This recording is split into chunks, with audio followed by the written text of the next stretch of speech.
Welcome to this very exciting interview that I've set up today with Henrik Hovgaard. He's a futurist from a company here in Denmark called Future Navigator. And Henrik, I'm really pleased and honored that you said yes to be on here. And I would love to hear a little bit more about what it is that you do at Future Navigator.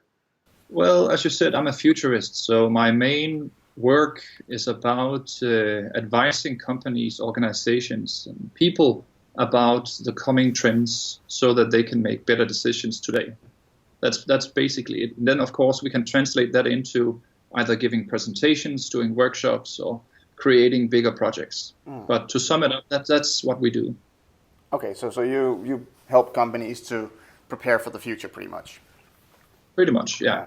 And the funny thing is that everybody is preparing for the future. So in sense, what I do is that I bring some methodologies to the table, some ways of seeing what are the trends that are coming and how do we use these trends so that we can, if you imagine a wave, it's a bit like saying, how can we surf these big waves instead of just getting hit by a wave? That's what we do.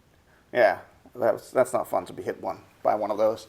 But you're here today because I really think that it's interesting to see what's going on in the job market and the changes that we've already seen since the financial crisis. And then what we can expect from the changes that we will see in the next 5, 10, 15, 30 years. And that's why I've invited you here today to kind of look into what we're facing. And do you have any things that you see from the trends that's going on? Yeah.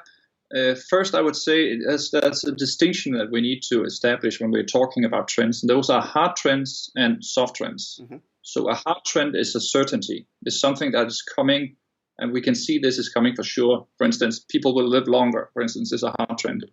The soft trends are the possibilities or challenges that we can see.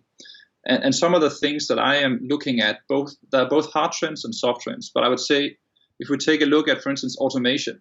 Automation is something that is like robots, artificial intelligence. All those trends that are there, they have been going on for quite a while, which means that's also important to say that a trend can actually take 25 years to really establish itself. Yeah, because it evolves over time, of course. Yeah, you can say it. If we use the metaphor of the wave, then it starts like really small, and then it gets bigger and bigger and bigger, and then all of a sudden it is here and it hits us. And automation has been going on since the 70s. But now you can see that if you combine it together with, for instance, artificial intelligence and new kinds of sensors, that will totally eliminate the need for routine work. So to say, where are some of the trends that we can see that are hitting now and that are becoming bigger over the next 10 and 20 or 50 years, that is definitely going to be automation that's going to kill off all the routine jobs. So if you're working today and you're doing a job that involves a lot of routine work and where you're not really sure what it is, the value that you create, then I would say that there is probably coming either a robot or some type of automation that will take away your job. Okay, so that was kind of like the first big hint. If you're in a position like that, you might want to, or you should probably look to get some new skills and look for different directions to go. Because another trend, if we're talking about that one, is what we call from education to training. And it doesn't mean that education is going to go extinct. It's just a matter of what is the most important to look at. So what is the first and what's the second, you can say. So from education has been a really big thing. Especially in Denmark, we're using a lot of money and a lot of political discussions about education. But what we can see is that if you educate yourself and you expect to get a job when you have a title of your education, that's not going to happen. And it's going to become less and less so in the future. What you need is to establish the mindset of actually constant developing new skills and being able to have a skill where you can relearn and you can get rid of old things that you don't need anymore. Because if you just say, I'm going through let's say 15 years of education, and then I'm done and I'm going out to the labor market as my parents did. The jobs that are there are still there, but they are becoming like the amount of those jobs are less and less in the future. So an important skill to master is to think about not education, but the sum of skills that I need to master in order for me to establish myself or to get a job. Yeah. So it's very much about lifelong learning, pretty much. Definitely. Yeah, but I would, instead of learning, the idea also is training. Training, yeah. So I know it's just a word that we're changing here, but the idea of training means that you if you imagine it's physical training, you will also train yourself to become either stronger or bigger or faster. Yeah. So you have a specific goal that you're aiming at.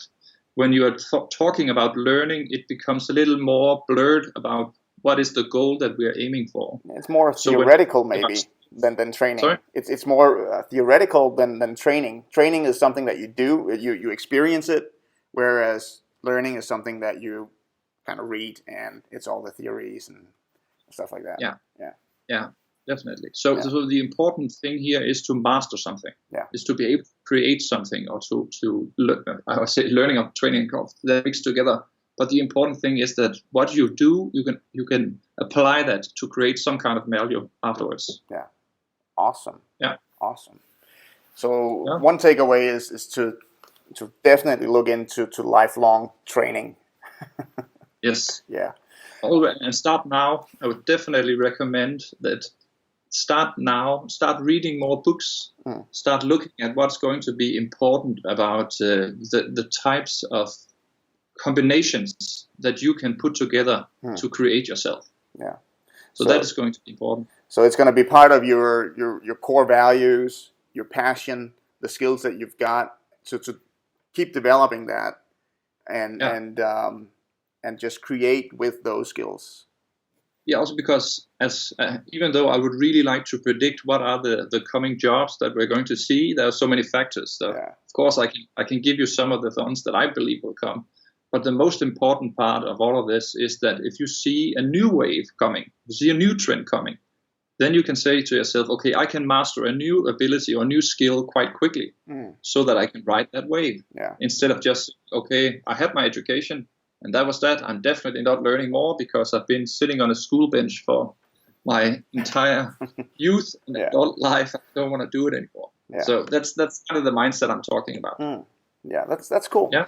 We've touched a little bit about on this next question here, but what about the jobs that will disappear? Can you give any examples of what types of jobs those are? A little more specific. Of course, there are some that we already see now. You can say if you have factory workers, for instance, a lot of people who have been sitting in factories, those kinds of jobs are already being eliminated. So it's not so much a future trend.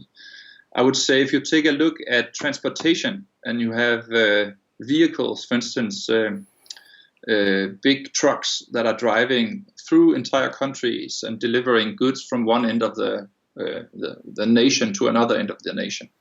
And what that involves is those people who are driving those trucks can be replaced by automated drivers. And then you can say to yourself, is that a good thing or a bad thing? But of course, if we look at automated driving, that is already going on right now. Yeah. And a logical step would be to say all the infrastructure in terms of hauling a big container from A to C is definitely something that would be automated if people just looking for reducing cost, because this kind of vehicle will be able to drive 24/7. And in Denmark, I don't know about America, but the laws in Denmark regulates that people need to sleep. Yeah. So you're not allowed to drive over a certain length, then you have to take a break because it's the law. Yeah. Which means that if you're competing against a computer system that can drive 24/7, do it much more safe and deliver goods faster because it doesn't have to take a break. Those kinds of jobs, just to give you an example, would be in the danger zone. Okay. But it doesn't mean that it's going to happen and you have a driverless car and nobody is sitting there, because we have another trend. It's called it's actually not from to. It's called high tech, high touch. Okay. And high touch is actually a book written, I think, 10, 15 years ago so I can't take credit for that one. But it's really nice to know what he says is that the more technological our world becomes, the more need we will have for human touch, which means interaction, being together with people, touching each other, feeling each other, all that kinds of stuff. So, of course, if we totally automate our entire infrastructure, there's going to be a need for, let's say something breaks down, I can't talk like person to my truck. No. So I think there will be new types of jobs for people sitting on the truck or for transporting together with computers. So it's not a black and white scenario, it's much more of a gray area in terms of the jobs that are going to be eliminated are going to create new opportunities for those, as we talked about before, who are able to learn new skills to train themselves. Yeah. For those who stay on top of the way that things evolve and just think ahead a little bit and don't just I can give you another example. Yeah. If we take another area, because of course this is something that is where you're thinking it's an automated job. So what about if you're a creative person? What about if you're thinking I'm sitting in an area where I am using my mind to come up with something fantastic? Let's say, for instance, journalists. And right now, there is already a computer system that goes online, finds different articles, looks at patterns, and is able to write down news stories right now. That exists right now. And they tested it. And I can't remember the exact number of people who were in this test, but a large majority of those people tested could not figure out if it was a human or a computer who wrote this article. Wow. So journalists are also in the danger zone. But again, journalists who are just what we in Denmark call versionists. So what they do is just kind of write the same story as everybody else. So to all of you sitting out there, if you're looking at the news and you're wondering why they're all telling the same story, it's because they are versionists and not journalists. Yeah. So if that is the kind of job that you do, there's definitely going to be a wave hitting you. Wow. Well, that's interesting how you can do that, and how the how the internet, all the opportunities that comes with it, and what it makes possible. So what kind of jobs will be more in demand? You were just talking a little bit about the need for human touch. Yeah. But what is that the type of jobs that will be in high demand in the future?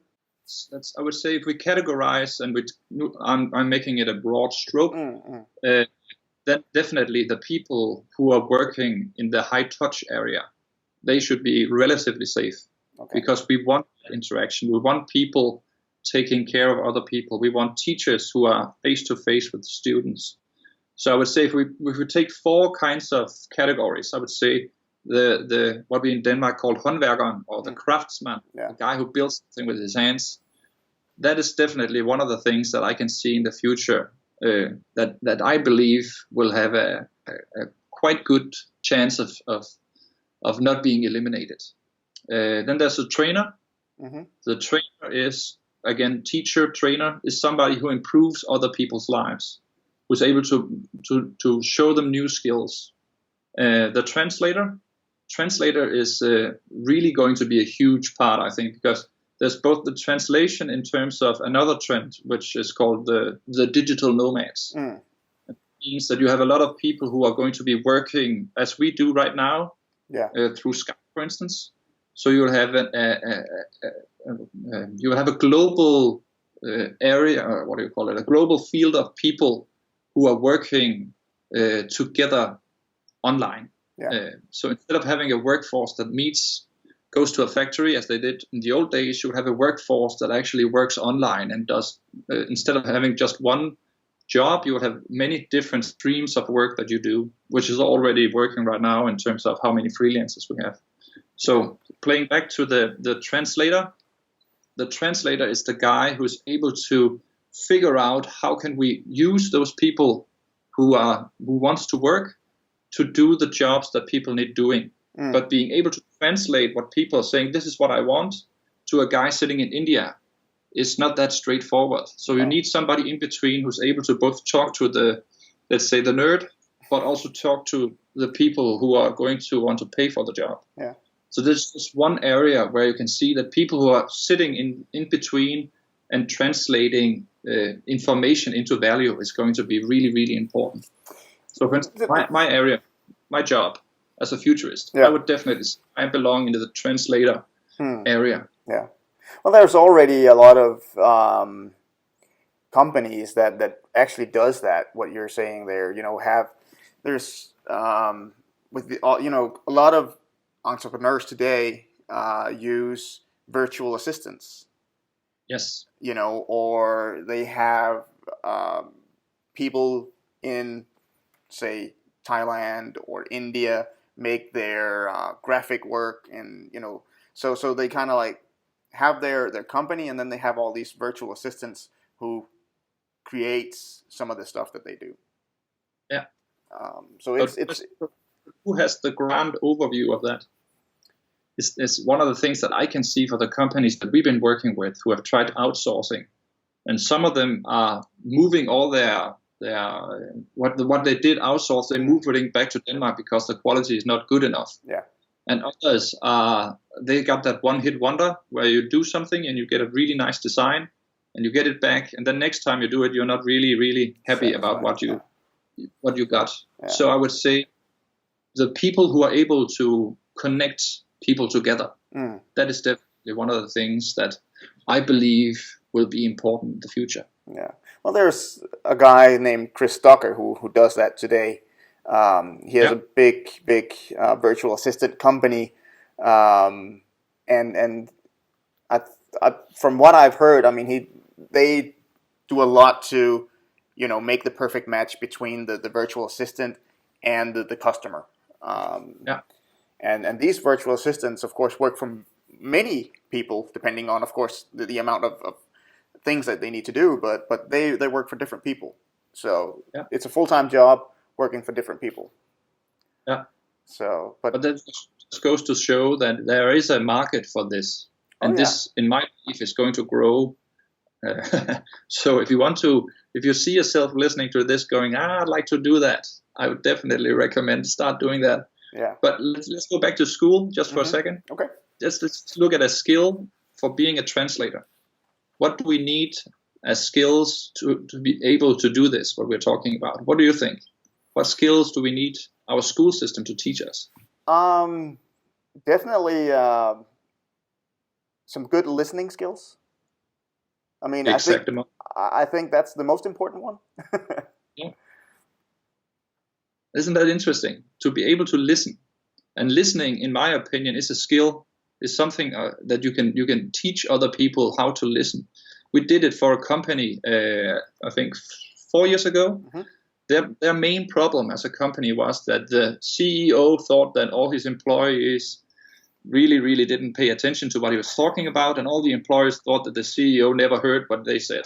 So we had that cross between that nobody was listening. Yeah. And they really wanted to get on Great Places to Work because they thought that's going to save us all. Mm-hmm. And then they hired us as futurists to come and show them future perspectives on what to do.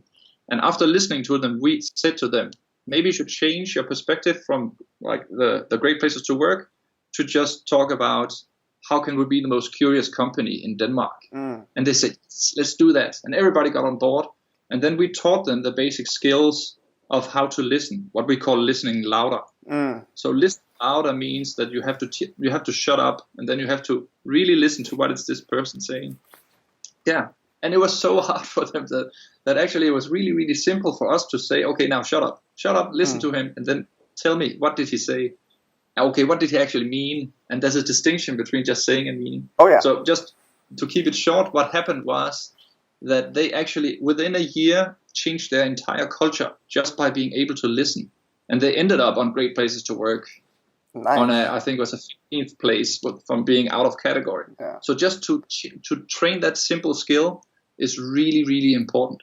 Yeah, and it's when we're talking about this, it reminds me of, I don't remember what habit it is in Stephen Coveys' 7 Habits of Highly Effective People, but one of the habits are first try to understand, then to be understood.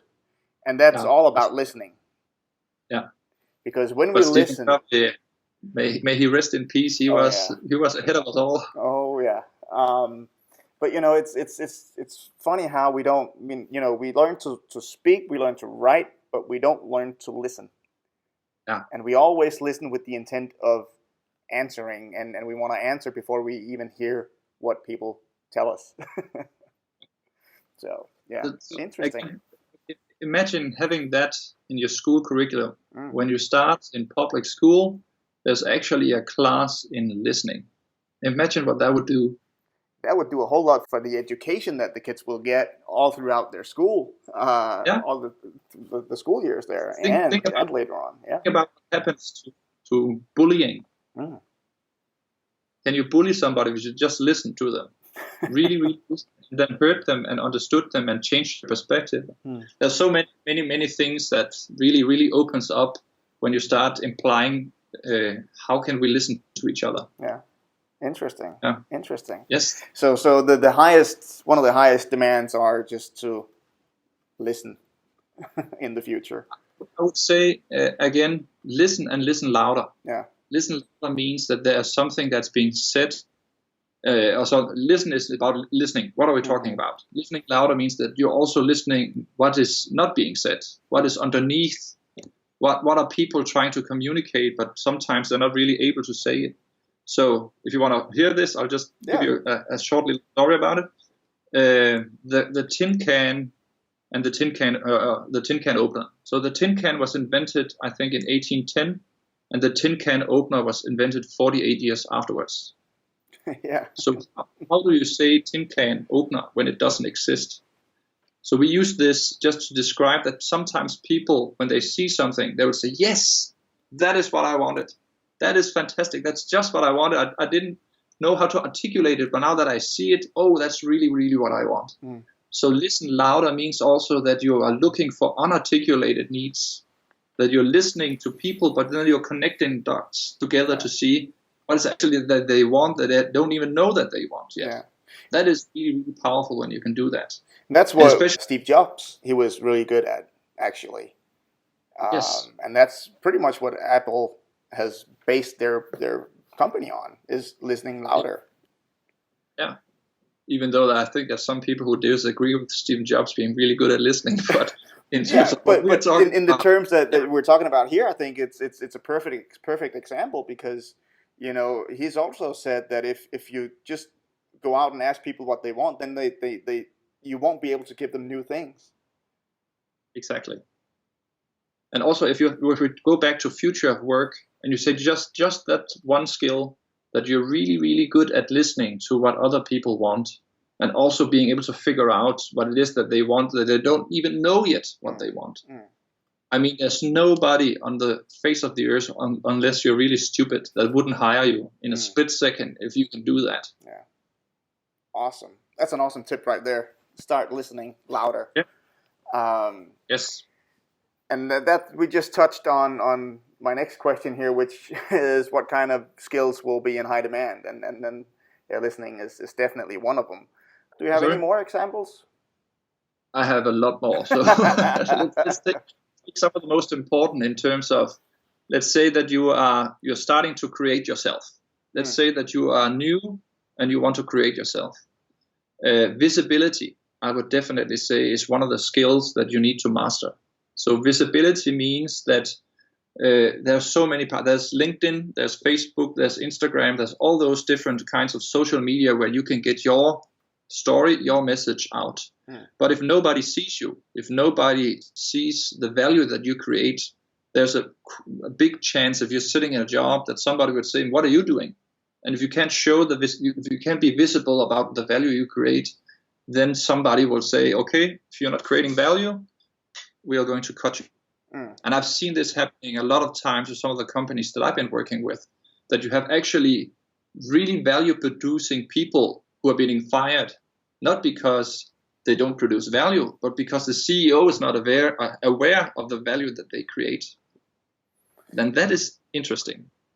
Yeah, that is that's interesting. And then that kind of brings the whole career branding aspect into it. And how you can, through career branding, make yourself visible and make the things that you do visible. not only Yeah. on social media, but from your personal website, career blog. Yeah. So I think that's And also think about who are you up against. yeah. Think about if we fast forward into the future. I think it's going to be like half of the global workforce who's going to be in 2050 who are going to be millennials. Yeah. And that generation has been raised with being digital natives and who have been raised branding themselves in some kind of way through either Facebook, LinkedIn, or whatever media they like to do to expose themselves to. But of course, they've been from a youth point of view, they've been doing it just to tell their own stories to their friends.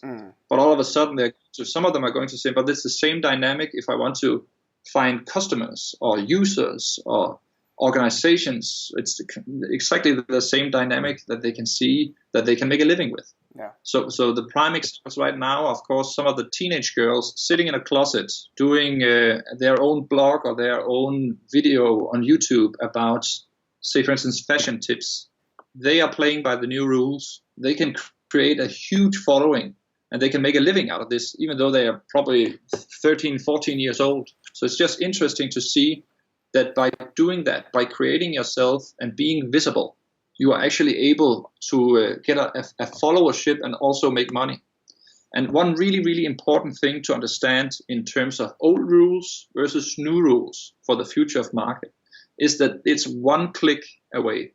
So you have billions of users who either want to follow you or buy something for you, one click away.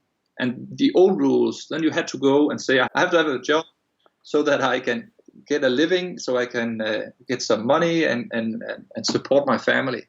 And that entire mindset that you are going from one type of job to a stream of work is definitely what I can see is the game changer in all this in terms of future of work. Yeah. It's interesting because I saw actually this recruiting company up in Chicago came out with what they saw as trends for 2016.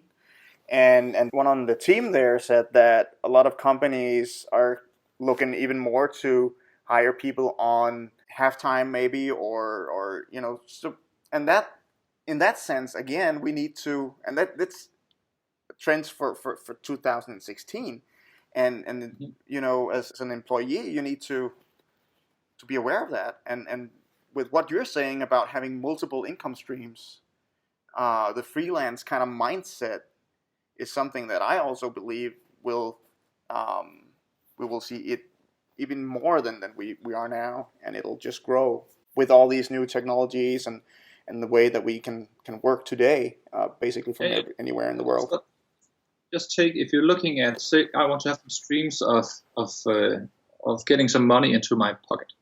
You can drive a taxi, the Uber taxi, for instance, just to get that kind of stream. That's really, really easy now. If you want to be the trainer, you can post a course on Udemy, which is free, and you get, I think it's 50% of the revenue from that. So that already now it's possible. If you have something that you say, this is what I want to do, there's something here that I like, you can have let's say a job, a daytime job, just driving a taxi in Uber, and then you can sit and post videos on Udemy and get a following about what you are able to teach. So there's just two things right now, and imagine if you have 10 different options of doing this. You can have a lot of streams, and you'll probably, by the time you master it, you will make a lot more money than just having one job. And also, if you lose that one job, let's say the big robot I was talking about before comes and eats your job, all of a sudden in the other scenario, if one of those streams disappears, you still have 8 or 9 streams. Yeah. So it's also a way of making yourself more secure. Is to go from that idea that we had, that we've been growing up with, the industrial way of society, to a more idea-based economy. So my recommendation would definitely be to say ideas are what is going. That is what's going to fuel your future of work, and not just having a job.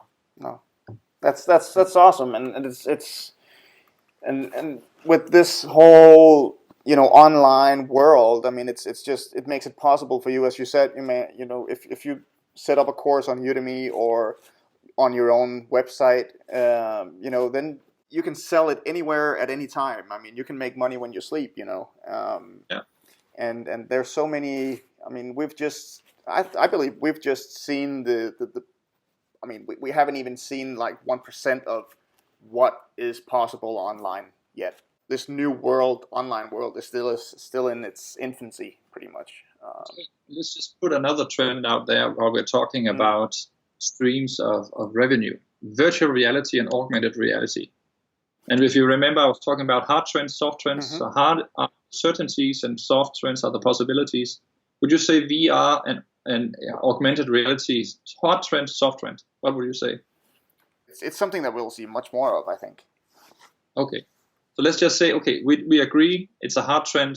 It's a certainty. This is going to have an impact. Yeah. And let's just say for a training purpose. Imagine being able to sit with a VR set of glasses, and you can go into a world where you can train, and the people in there are real people training you in whatever you need to be able to train.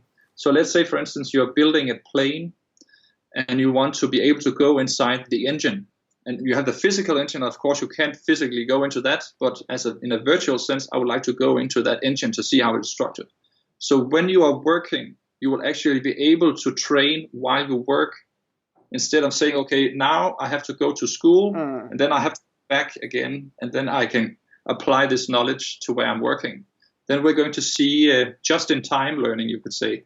So when you're sitting there, at that exact moment, you'll be able to go into a training area and see how can we improve the engine, for instance. Yeah. And the funny thing is here, the people who can sit at home with VR glasses on and be the instructors and how to do this would also be in high demand.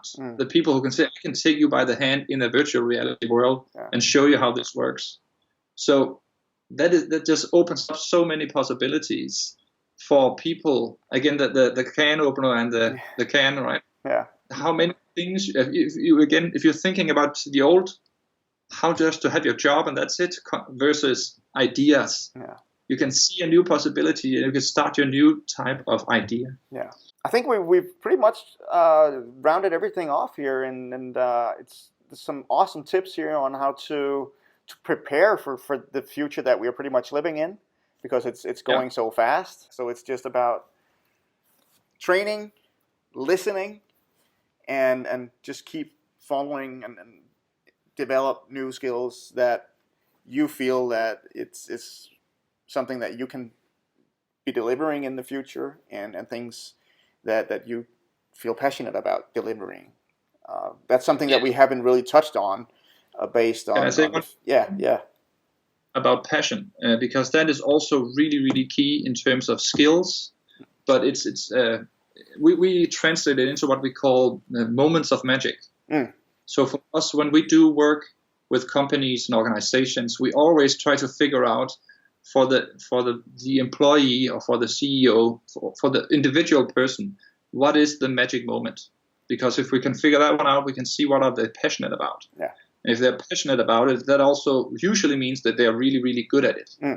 So if I should give some advice to the people listening, it is to be able to figure out when are those magic moments happening to you, when you're sitting there and then you're feeling, oh, this is what I was meant to do. This is where I really, really like myself. It could be creation, it can be servicing, it can be that happy smile, it can be whatever it is. And if you could connect that together with an organization, so your magic moment combines together with what the company sees as magic moments, then you are also on the right track to having a great job or jobs. Yeah. Yeah. So it's when you're doing things you're passionate about. For me, when I'm in the zone there, time just disappears. It is magical when it happens, and it's of course it only happens if it's something that you're really, really into and you're passionate about. So and that's one of the things that I'm talking about again when I'm talking about career branding is your core values, what you're passionate about, your why you do what you do and why you love it and stuff like that. So it's not about just branding, but it's the entire person. It's you as a whole that's really important for me to that gets across in your career branding. Well, Henrik, it's been awesome to have you on here. I love the tips that you've come up with here, and the stories that you've told about the driverless trucks, and I really love the one about listening and listening louder, because I think that's a skill that is just, as you said, I mean, imagine if we taught our kids to listen, really. That would be amazing. On our websites, we have a book called The Future Navigator, which has an entire chapter dedicated to listening louder. And it's actually free.